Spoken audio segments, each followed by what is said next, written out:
Welcome, welcome, welcome, welcome, peoples, to United Soccer USA. Oh my God, oh my God. First of all, I apologize to all my fans, all my followers. It's been 8 long months, and I do apologize. I took a break from the channel, focusing on my business and expanding the business, and so I've been really busy.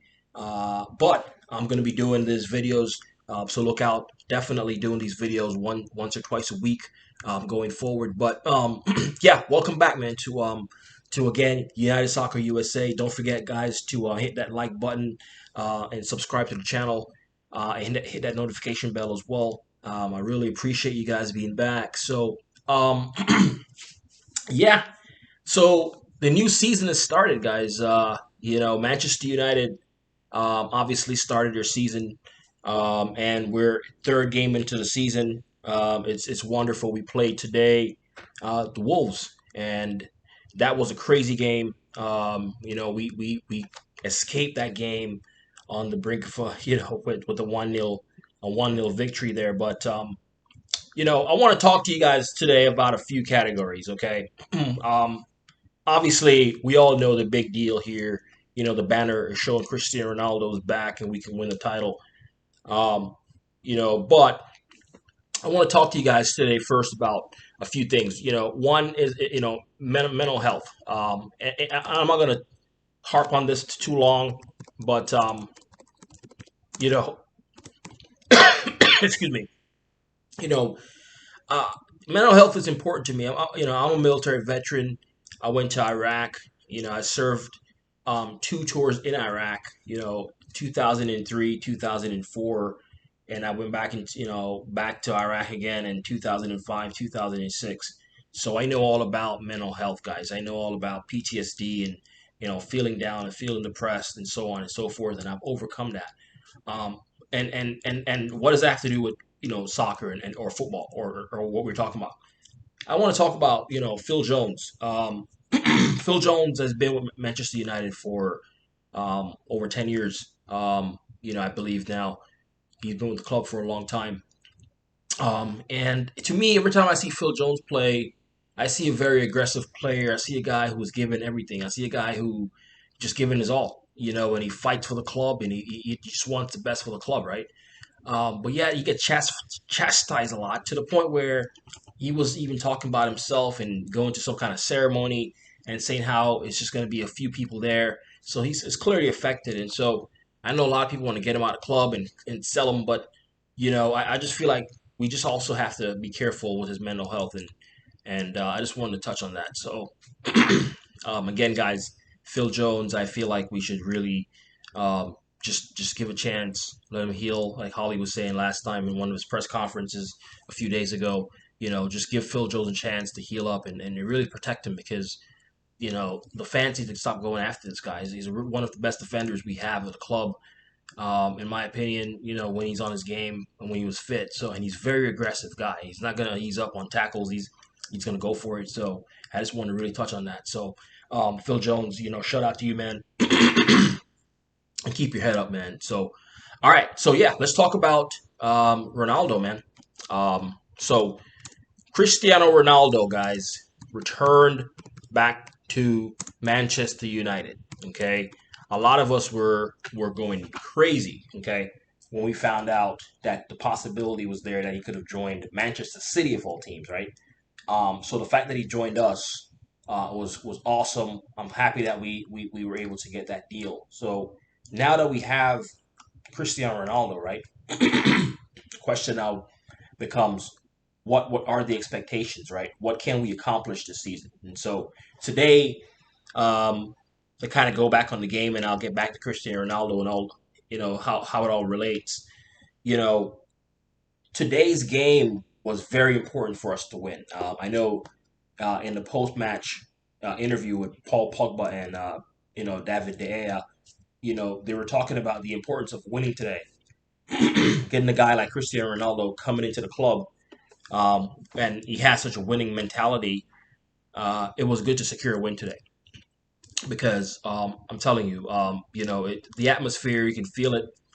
It just feels like when I was growing up. Yeah, I remember I used to play FIFA when I was growing up a lot, man. And I used to use Manchester United. Every time I used to use Manchester United, people used to be like, "Oh, here he goes.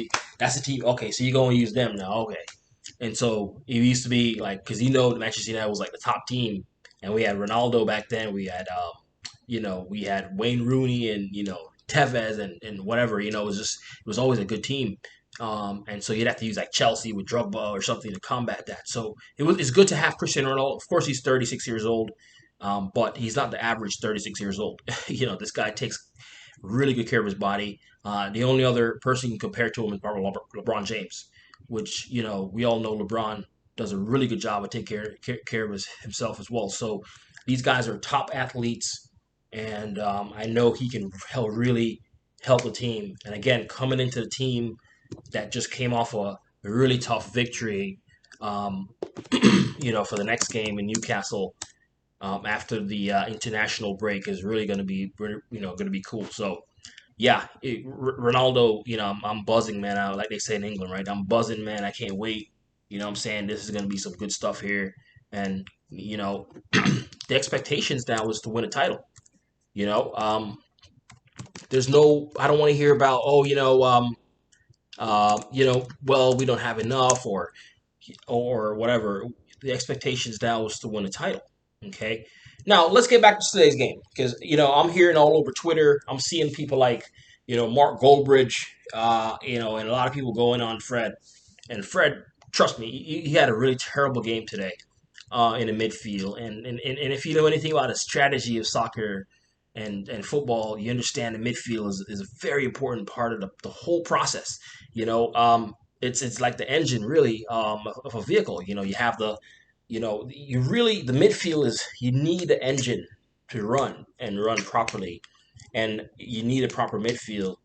But I understand why Ollie kept on Fred today because who else do we have in the team that can compete and play in the midfield, especially today on a strategy wise, piece by piece basis, right?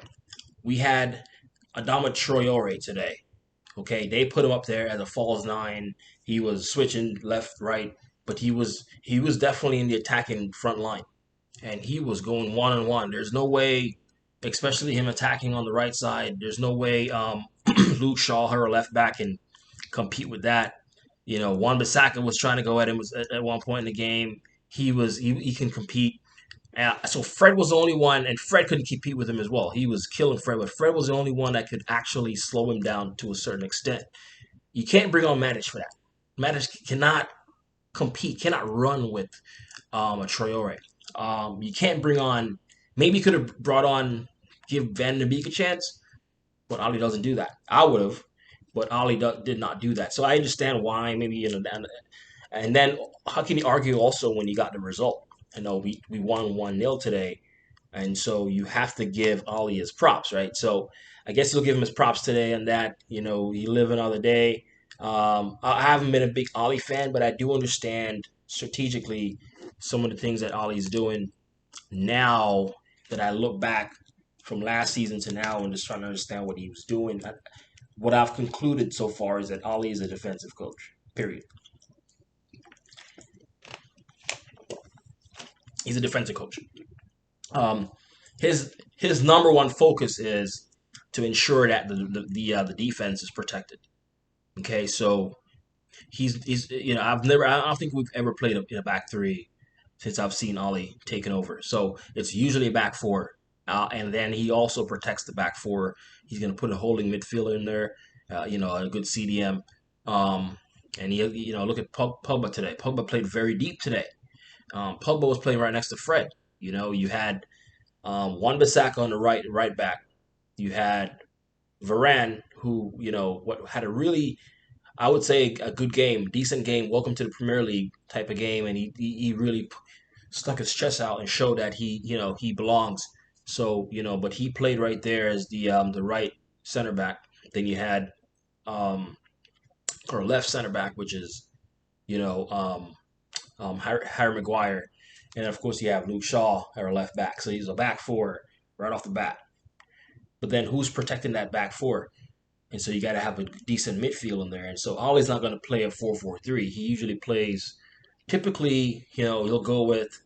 4-2, 4-2-3-2-1 or something like that. Like you'll put Fred right there in the middle to protect the back four, and take the ball off the center backs and push the ball up and give it to a guy like Pogba.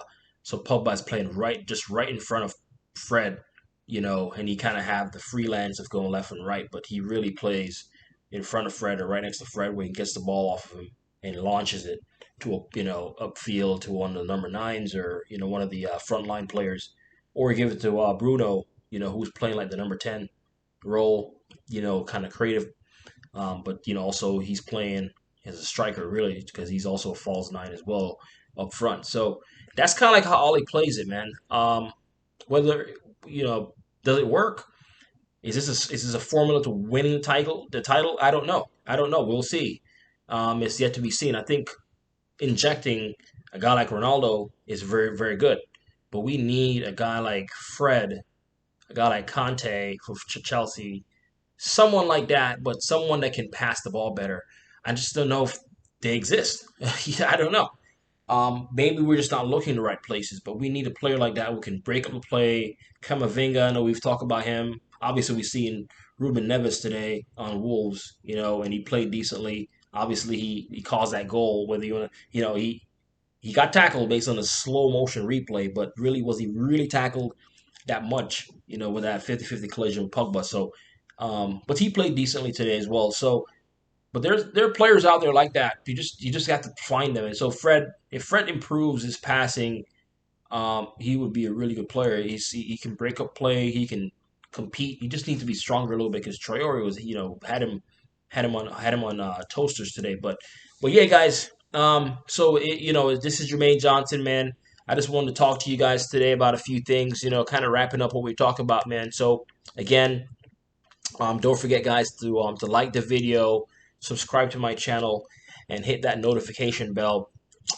So we kind of talked about the whole mental health thing, and the importance of it and how it relates to a player like Phil Jones and how he gets chastised in the club and among a lot of people. And we talked about obviously the big news of Cristiano Ronaldo coming back. Um, we talked about Ollie and how he escaped today, really. When he played Wolves, and we talked about the expectations. What are the expectations of Manchester United for the 2021-2022 season? And so I see us doing really really well this season. I see my expectation for the team this season is to compete for the title. If we're going to go up against a Chelsea or a Liverpool or a City, and these games are crucial, they should be fearing us too. They should be going to those games like, oh man, God, this is going to be tough. We should put fear in people. So that's what I want, and so I want consistency and stuff like that. So, and as far as the Champions League as well, we should be in the semifinals or even in the finals. I would love for us to go to the finals and play PSG, with Messi and Ronaldo, going again, neck and neck in the finals for the Champions League. That would just be epic, with us winning. Just imagine. I know it's early. I know it's August 29th right now. It's pretty early. But imagine Manchester United somehow pushing through in the Champions League and getting to the finals and playing a PSG and going up against Messi. A Ronaldo versus Messi. That would just be insane. So, and Manchester United coming out, victorious. You know what I'm saying? So yeah, man. So that's what it's about. So that's what we're looking at. So again, guys, this is United Soccer USA. I'm back. Look out for my videos. Again, subscribe. You know what I'm saying? Hit the like button. And yeah, man, let's do it. Let's do this thing, man. I appreciate you guys. I'm out.